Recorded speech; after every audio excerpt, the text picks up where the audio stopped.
ओम श्री गुरुवे नमः। ओम शांति शांति शांति। प्रणाम भगवान।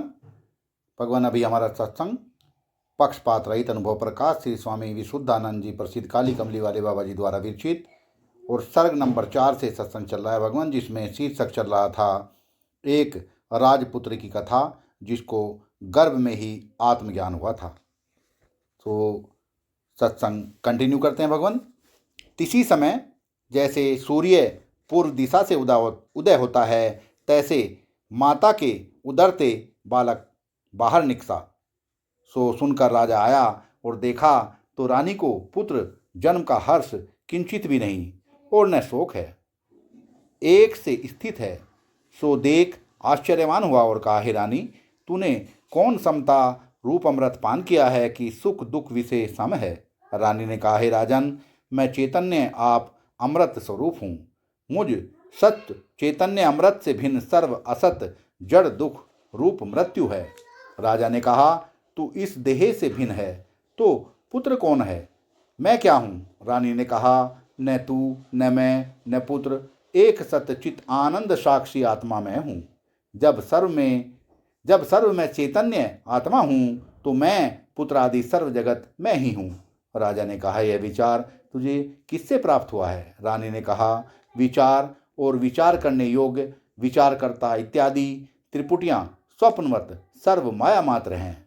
मैं चैतन्य स्वप्न दृष्टावत आत्मा सर्व से असंग सर्व का प्रकाशक आप स्वयं प्रकाश हूँ। इससे मुझ चैतन्य दृष्टा को विचार पूर्वोक्त दृश्य से कैसे प्राप्त होवेगा।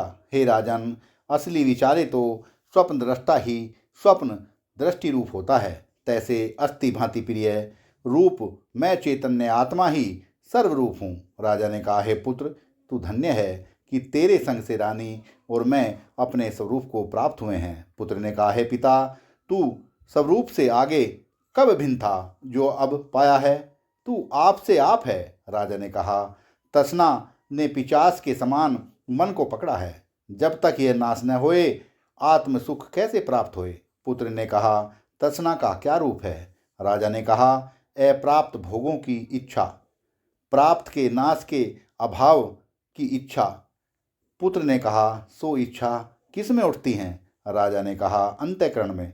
पुत्र ने कहा, वचन तेरा हंसी योग्य है। जो इच्छा अंतःकरण में है तो तुझे क्या पहुंचता है जो नाश करे। तू चैतन्य इच्छा से रहित इच्छा का साक्षी है, इससे तू इच्छा के त्याग का त्याग कर। राजा ने कहा, राज्य छोड़ के अतीत होता हूँ। पुत्र ने कहा, हे राजन, अतीत हुए भी पुनः सत्संग द्वारा आत्मा का सम्यक अप्रोक्ष बोध हुए बिना शांति न होगी। इससे आत्मबोध की प्राप्ति सुख का हेतु है। कोई राज्य छोड़ वन में जाना सुख का हेतु नहीं। चलो, ऋषभ देव के आश्रम में संत इकट्ठे हुए हैं, तहाँ आत्मनिरूपण तथा ब्रह्म यज्ञ होता है। राजा, रानी और पुत्र तीनों वहां पहुंचे। सर्व संतों को नमस्कार किया। उस समय मीमांसा कहता है कि सर्व कर्म रूप है। दत्त ने कहा, ठीक, यह सर्व जगत कर्म रूप है, परंतु कर्म का कर्ता कर्म से पृथक मानना चाहिए। बालक ने कहा, हे मीमांसा, कर्म किससे होता है और किस में लीन होता है। मीमांसा ने कहा, कर्म किसी से नहीं, स्वयं प्रकाश है। बालक हंसा और कहा, हे बुद्धि खोए, इतनी धूमधाम काहे को तूने डाली है। स्व प्रकाश पूर्ण है कि पूर्ण। मीमांसा ने कहा, पूर्ण। बालक ने कहा, पूर्ण विषय कर्तव्य नहीं तो कर्म कहाँ है। यह सुन मीमांसा तृष्णी हुआ। सत्संग को यहीं पे विराम देते हैं भगवान, आगे का सत्संग कर लेंगे। प्रणाम भगवान।